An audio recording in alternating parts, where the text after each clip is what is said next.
చెప్పగలను.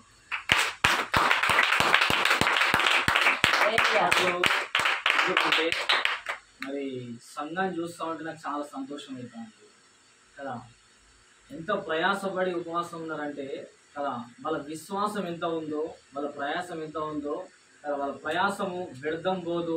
ఇది నేను నమ్ముతా ఉన్నా, దేవుడు బహుగా దీవించబోతా ఉన్నాడు కదా. మన ఉపవాసం అంటే మామూలు విషయం కాదు కదా. ఇందాక మరి అయ్యగా చెప్పినట్టు మరి ఎండాకాలంలో కదా, మరి వేసవి కాలంలో కూడా మండే ఎండలు కూడా మీరు ఉపవాసం ఉండి దేవుడు స్తుతించారంటే అది మామూలు విషయం కాదు.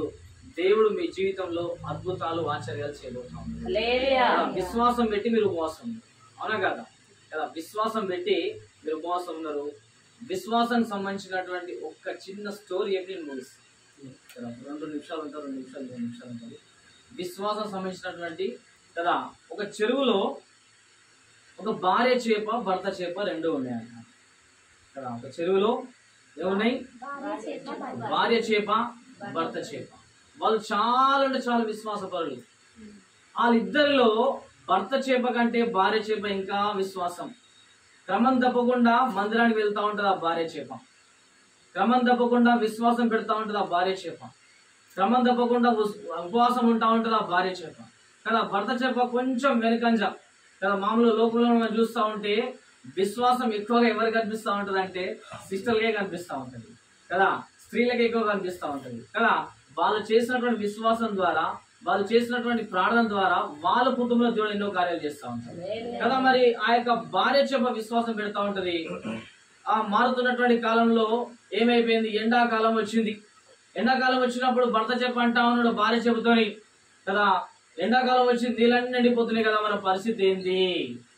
మనం చనిపోతాం ఇక ఖచ్చితంగా, మనం చనిపోతాం, ఒడ్డు మీద పడతాము, జాలర్లు వచ్చి మనం పట్టుకొని వెళ్తా ఉంటారు, మనం ఖచ్చితంగా చనిపోతాం అని చెప్పేసి భార్య చేపతో భర్త చేప అంటా ఉంటే భార్య చేప అంటా ఉందంట, ఏమండి మనం ఆరాధిస్తున్నటువంటి దేవుడు గొప్ప కార్యాలు చేసే దేవుడు, ఎలాగైనా సరే మనల్ని తప్పించే దేవుడు అని చెప్పేసి అంటా ఉంటే ఏం దేవుడో ఏమో అని చెప్పేసి ఆ భర్త చేప అంటా ఉన్నాడు కదా.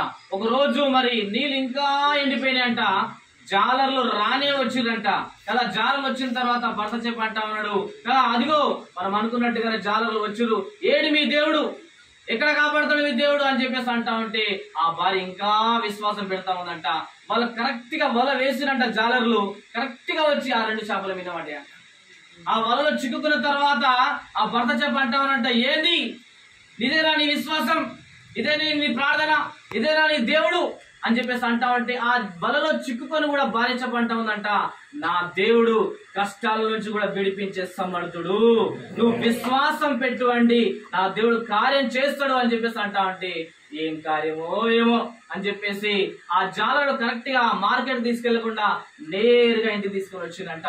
ఆ భార్యతో అంటా ఉన్నంట, ఏమే మంచిగా 2 చేపలు పడ్డాయి, మంచిగా కత్తిపీడ నూరు పెట్టేసాయి, ఈ రోజు ఈ చేపలు అమ్మలే, ఈ రోజు ఇంట్లోనే వండుకొని తిందామని చెప్పేసి అంటా ఉంటే భర్త చేప భార్య చెబుతా అంటా ఉందంట, ఏంది ఇంటున్నావా, కత్తిపీట అంట, మసాలా అంట, అయిపోయింది మన పని, మనం మరికొద్ది క్షణాలలో మంచిగా కూర కాబోతా ఉన్నాం, కమ్మటి ఆహార పదార్థంగా మారిపోబోతున్నాం, ఎక్కడ మీ దేవుడు, ఏది నీ విశ్వాసం అంటా ఉంటే ఆ భార్య సేపు అంటా ఉందంట, నా దేవుడు ఎలాగైనా సరే విడిపించే సమర్థుడు, నా దేవుడు ఎలాగైనా సరే ఖచ్చితంగా కార్యం చేసే సమర్థుడు అని చెప్పేసి అంటా ఉంటే కదా, ఎక్కడ సమర్థుడు, కత్తిపీడ నూడుతా ఉందని చెప్పేసి ఆ భార్య ఏం చేసిందంట, ఆ జాలం యొక్క భార్య కత్తిపీడ తీసుకొని వచ్చి కదా ఆ యొక్క చేప తలకాయ ఎప్పుడైతే కత్తిపీడ పెట్టిందో ఒక్కసారిగా ఎన్నడూ లేనంట ఉరుములు శబ్దాలతో భయంకరమైన కుంభావర్షం ఆ ప్రాంతంలో పడిపోయిందంట.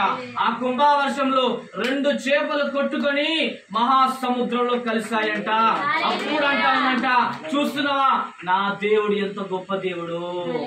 అప్పుడు భార్య చేప అంటా ఉందంట, నీ విశ్వాసము చాలా గొప్పది, నువ్వు పెట్టినటువంటి విశ్వాసము ద్వారా మన ప్రాణాలు కాపాడబడ్డాయని చెప్పేసి అంటున్నాడు. ఈ స్టోరీ కావచ్చు కానీ మన జీవితంలో కూడా దేవుడు గొప్ప కార్యం చేస్తా ఉంటాడు. అలా మీరు చేసినటువంటి ప్రార్థన, ఈ 21 రోజులు పెట్టినటువంటి విశ్వాసము నేను నమ్ముతా ఉన్నా వ్యర్థం పోదు. ఒక రోజు మీ జీవితంలో దేవుడు అద్భుతాలు చేయబోతా ఉన్నాడు, మీ జీవితంలో దేవుడు ఆశ్చర్యాలు చేయబోతా ఉన్నాడు. ఒక రోజు మీ జీవితంలో దేవుడు ఆశ్చర్యాలు చేయబోతా ఉన్నారు. మరలా ఆశ్చర్యాలు వచ్చిన తర్వాత ఇదే మీటింగ్ లా మీ నోటి గుండా దేవుడు కార్యదేశం చెప్పి సాక్ష్యాలు కూడా మేము వినబోయే రోజులు తొందరలో ఉన్నాయి. ఈ చిన్ని మాట దేవుడు దీవించి ఆశీర్వదించి సమయం విషయాలు అందరూ కూడా మరొకసారి కృతజ్ఞతలు తెలుస్తారు.